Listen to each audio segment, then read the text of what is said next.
ஓம் மங்களேஷாய வித்மகே சண்டிகா பிரியாய தீமகி தன்னோ சம்ஹார பைரவ பிரச்சோதயாது. நெக்ஸ்ட் ஜென் நேயர்கள் அனைவருக்கும் ஆஸ்ட்ரோ பூர்ணாவின் அன்பார்ந்த வணக்கங்கள். இன்னைக்கு நாம பார்க்கக்கூடிய ராசி என்பர்கள் அப்படின்னு பார்க்கும்போது இன்னைக்கு ஒவ்வொரு ராசி என்பர்களுக்கும் நம்ம மாத பலன்களாகப்பட்ட இந்த ஆவணி மாத பலன்களை சொல்ல போறோம். இந்த ஆவணி மாதத்துல இருக்கக்கூடிய கோச்சார கிரகங்களின் நிலவரங்கள் அப்படின்னு பார்க்கும்போது இந்த மாத பலன்கள், அதுவும் தமிழ் மாதம் நம்ம குறிக்கும் போது அந்த சூரியனுடைய நகர்வை பொறுத்துதான் இந்த மாத பலன்களாகப்பட்ட அந்த தமிழ் மாதம் நம்ம குறிக்கிறோம். இந்த மாதத்துல 17ஆம் தேதி அந்த சூரியன் ஆகப்பட்டவர் சிம்ம ராசிக்கு பெயர்ச்சியாகி வருகிறார். இந்த சிம்ம ராசிக்கு பெயர்ச்சியாக கூடிய அந்த சூரியனின் தன்மைகள் ஒவ்வொரு ராசி என்பவர்களுக்கும் என்ன மாதிரியான ஒரு பலன்களை கொடுக்க போகுது. அடுத்து பாத்தீங்கன்னா மிதுன ராசியில செவ்வாய் பகவான் இருக்கிறார். அடுத்து கடக ராசியில குரு உச்சம் பெற்று இருக்கிறார். அடுத்து கன்னி ராசியில சுக்கிரன் நீச்சமாக இருக்கக்கூடிய ஒரு தன்மைகள், இது என்னென்ன மாதிரியான ஒரு மாற்றத்தை கொடுக்க போகுது. இதுல முக்கியமாக நம்ம சொல்லக்கூடிய அந்த சனி பகவான் பாத்தீங்கன்னா வக்ரத்தன்மையோட இருக்கிறார். அப்போ இந்த மாதம் ஒவ்வொரு ராசி என்பவர்களுக்கும் என்ன மாற்றத்தை கொடுக்க போகுது, எந்த இடத்துல நீங்க கவனமாக இருக்கணும், எதன் மூலமாக உங்களுக்கு சில பிரச்சனைகள் தீரப்போகுது அப்படின்றத இந்த பதிவுல தெளிவா பார்க்கலாம். இந்த சேனலை முதல் முறையா பாக்குறீங்க அப்படின்னா சப்ஸ்கிரைப் பண்ணிக்கோங்க, பெல் பட்டன்ல ஆல் ஆப்ஷன் சூஸ் பண்ணிக்கோங்க. கடக ராசி என்பர்கள் மாத்ருஸ்தானத்துல இருக்கக்கூடிய ராசி என்பர்கள் தான் நம்ம கடகராசி. ஏன் கடகராசி 4ஆம் இடத்துல, அதாவது காலபுருஷனுக்கு 4ஆம் இடத்துல நம்ம இந்த கடகராசி இருக்கு. இந்த இடத்துலதான் சந்திரன் ஆட்சி பெறுகிறார். ஆட்சி பெறும்போது, அதாவது சந்திரன் அப்படின்றது பாத்தீங்கன்னா மனோகாரகன், அடுத்து மாத்ருஸ்தானத்தை குறிக்கக்கூடிய ஒரு காரக கிரகமும் ஆகும். இந்த ஒரு தாயார் மாதிரியான சில விஷயங்களை குறிக்கக்கூடிய ஒரு கிரகமும் இந்த சந்திரன் தான். இப்போ இந்த சந்திரன் இந்த இடத்துல ஆட்சி பெறதுனால காலபுருஷனுக்கு 4ஆம் இடம் அப்படின்றது பாத்தீங்கன்னா உங்களுக்கு மாத்ருஸ்தானத்தையும் சுகஸ்தானத்தையும், நம்ம எவ்வளவுதான் கஷ்டப்பட்டாலும் ஒரு அம்மாவினுடைய பேச்சை கேட்டுட்டோம் அப்படின்னா அந்த கஷ்டங்கள் எல்லாமே எங்க போகுதுன்னே நமக்கே தெரியாது. அந்த பிரச்சனையோட தான் இருப்போம். ஆனாலும் அந்த அம்மாவினுடைய ஆசை வார்த்தைகளை கேட்கும் போதும், அம்மாவினுடைய ஒரு வார்த்தைகள், அதாவது வெளியூர்ல இருக்கிறீங்க அப்படின்னா ஒரு போன் பண்ணி உங்க அம்மாவுக்கு பேசும்போது அவங்களுடைய குரல் பாத்தீங்கன்னா உங்களுக்கு அளவுக்கு அதிகமான துன்பங்களிலிருந்து வெளிக்கொண்டு வரக்கூடிய ஒரு அமைப்பு அப்படின்றது அந்த தாய்க்கு உண்டான ஒரு உணர்வு. அததான் அந்த சுகஸ்தானம் அப்படின்றது குறிக்கக்கூடிய ஒரு அமைப்பு. அதுலதான் இந்த கடக ராசி இருக்கு.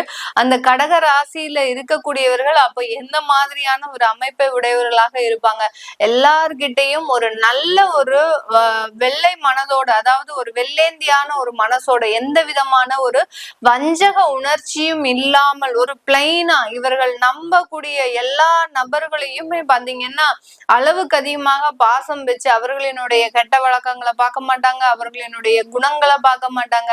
இவர்களுக்கு அவங்கள பிடிச்சிருச்சு அப்படின்னா அவர்கள் எப்படிப்பட்டவர்களாகவும் இருந்தாலும் அதை சமாளிக்கக்கூடிய ஒரு திறன் அப்படின்றது இந்த கடகராசி என்பர்களுக்கு இருக்கும். இந்த கடக ராசியில தான் பாத்தீங்கன்னா குரு உச்சம் அடைகிறார்.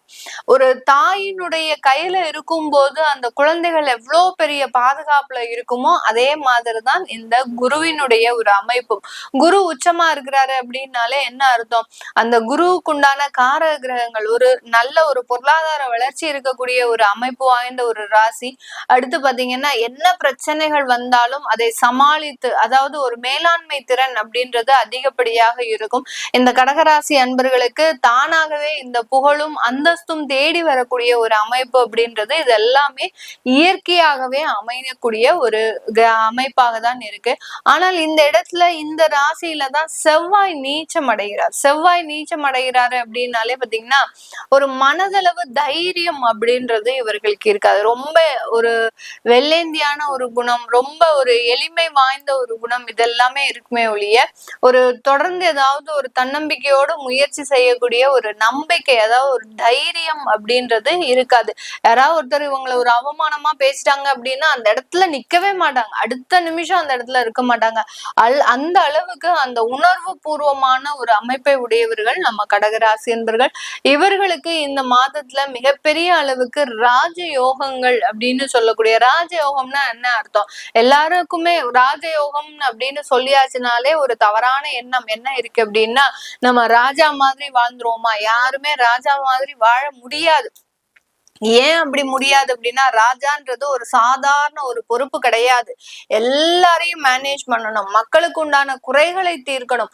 அதே மாதிரி பாத்தீங்கன்னா, மக்களுக்கு என்னென்ன தேவைகள் இருக்கு அப்படின்றத திறம்பட செயல்படுத்தணும்.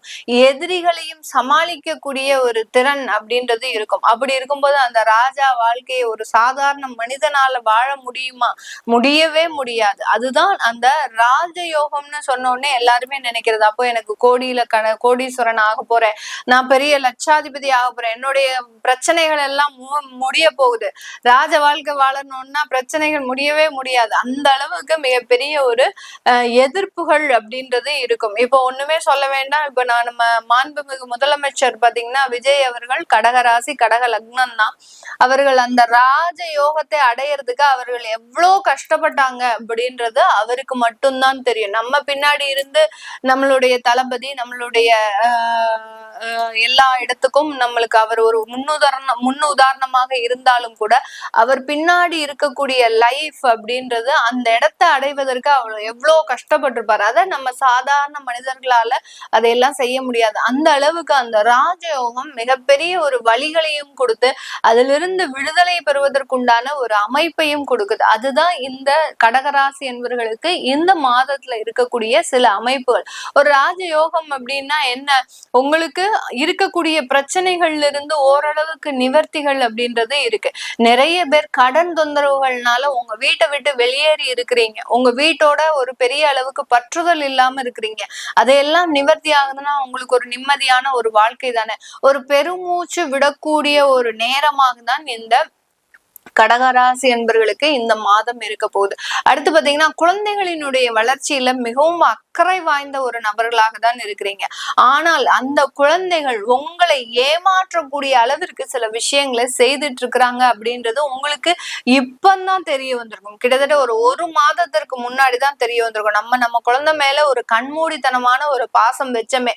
ஆனால் அந்த குழந்தைகள் அவர்களினுடைய வாழ்க்கையில ஏமாந்து நிற்கிறாங்களே அப்படின்ற மாதிரியான அந்த குழந்தைகளினுடைய எதிர்கால வாழ்க்கையை பத்தி யோசிக்கக்கூடிய ஒரு மாதமாகவும் தான் இந்த மாதம் இந்த கடகராசி என்பர்களுக்கு இருக்க போகுது. இந்த கடகராசியில இருக்கக்கூடிய முதல் நட்சத்திர அன்பர்கள் புனர்பூசம் நட்சத்திர அன்பர்கள். புனர்பூசம் நட்சத்திர அன்பர்கள் எப்போதுமே இவர்களினுடைய வேலைக்கு ஆபத்து அப்படின்றது இருந்துகிட்டே இருக்கும். ஏன்னா இவர்கள் எல்லாருக்கும் வேலைக்கு நல்லா செஞ்சுட்டு வருவாங்க. ஆனா இவர்களினுடைய வேலையை காப்பாத்துறது இவர்களுக்கு ஒரு மிகப்பெரிய ஒரு முதல் வேலையாக இருக்காது. எல்லாருக்கும் ஹெல்ப் பண்ணி பழக்கமாக இருக்கிறதுனால இவர்களினுடைய வேலைக்கு ஆபத்து இருந்தாலும் அதிலிருந்து எல்லாம் மீண்டு வரக்கூடிய ஒரு மாதமாகவும் தான் இந்த புனர்பூசம் நட்சத்திர அன்பர்களுக்கு இருக்க போது. பூசம் நட்சத்திர அன்பர்களுக்கு தன்னுடைய கடன் சம்பந்தப்பட்ட பிரச்சனைகள்ல இருந்து நிவர்த்தி ஆகுவதற்கும் கணவன் மனைவி உறவுகள் பாதிக்கப்பட்டு இருந்து அதிலிருந்து மீண்டு வருவதற்கும் உண்டான ஒரு அமைப்புகள் அப்படின்றது இந்த மாதத்துல இருக்கிறதுக்கு உண்டான ஒரு நேரம். அடுத்து ஆயில்யம் நட்சத்திரம் ஒரு புதனுடைய நட்சத்திரம். இந்த புதனுடைய நட்சத்திரம் அப்படின்றதுனாலே பாத்தீங்கன்னா எல்லாத்தையும் ரொம்ப உன்னிப்பா கவனிச்சுட்டே இருப்பாங்க. பெருமாளினுடைய நட்சத்திரம் ஆதிசேஷனுடைய நட்சத்திரம். இந்த நட்சத்திரத்துல இருக்கிறவங்க எப்போதுமே ரொம்ப உன்னிப்பா சில விஷயங்களை கவனிச்சுட்டே இருப்பாங்க. ஆனா எப்போ கரெக்டா தாக்கணுமோ அந்த இடத்துல தாக்குவாங்க. அந்த மாதிரியான ஒரு மாதம் தான் இந்த மாதம். நிறைய பேருக்கு பதிலடி கொடுக்கக்கூடிய ஒரு மாதம். நிறைய பேர் உங்களை ஏளனமாக பேசியிருக்கலாம், ஏளனமாக உங்களை அவமானப்படுத்தி இருக்கலாம். உங்களுடைய சமுதாயத்துல நீங்க அந்தஸ்து இழந்து இருந்தாலும் அந்த இடத்திற்காக நீங்க மிகவும் போராடி கொண்டு இருக்கலாம். இந்த மாதிரியான சில விஷயங்கள் இருந்து நிறைய பேருக்கு பதிலடி கொடுக்கக்கூடிய ஒரு மாதமாகவும் தான் இந்த ஆயில்யம் நட்சத்திர அன்பர்களுக்கு இருக்க போகுது. இந்த மாதத்துல இந்த கடகராசி என்பர்கள் சொத்துக்களை புனரமைக்கிறதுல மிகவும் ஈடுபாடு வாய்ந்த ஒரு நபர்களாக இருப்பாங்க. ஒரு பழைய வீடே இருக்கு அப்படின்னா அதுல ஃபர்ஸ்ட் ஃப்ளோர் கட்டுறது, இல்ல வீடை ரெனோவேஷன் பண்றது, புதுசா பெயிண்ட் அடிக்கிறது, இந்த மாதிரியாக தன்னுடைய வீட்டை அழகுபடுத்தி பார்க்கறதுக்கு உண்டான ஒரு நேரமாகவும் தான் இந்த கடகராசி என்பர்களுக்கு இருக்கும். 8ஆம் இடத்துல ராகு பகவான் இருக்கிறதுனால கொஞ்சம் உடல் தொந்தரவுகள் கொஞ்சம் ஜாஸ்தியா தான் இருக்கு. ஏன்னா ஓய்வு இல்லை. இந்த கடகராசி என்பவர்களுக்கு ஓய்வு இல்லாமல் நீங்க பிரயாணிக்கக்கூடிய ஒரு அமைப்பு இருக்கிறதுனால கொஞ்சம் ஓய்வு எடுத்து சில வேலைகளை பண்ணும்போது ஆட்டோமேட்டிக்காக உங்களுக்கு நிறைய ஒரு விஷயங்கள்ல இருந்து ஒரு நல்ல ஒரு மாற்றங்கள் அப்படின்றது கண்டிப்பாக இந்த மாதத்துல இருந்து ஆரம்பிக்க போது. இது எல்லாமே நம்ம கோல்சார நிலவரப்படி பலன்களை கணிச்சு சொல்லியிருக்கிறோம். உங்களுடைய சுய ஜாதக திசாபுத்தி பலன்களை பார்க்கணும் விருப்பப்படுறவங்க கீழே இருக்கிற நம்பருக்கு வாட்ஸ்அப்ல அப்பாயின்மெண்ட் வாங்கிட்டு நீங்க கன்சல்ட் பண்ணிக்கலாம். உங்களிடமிருந்து விடைபெறுவது உங்கள் ஆஸ்ட்ரோ பூர்ணா. நன்றி, வணக்கம்.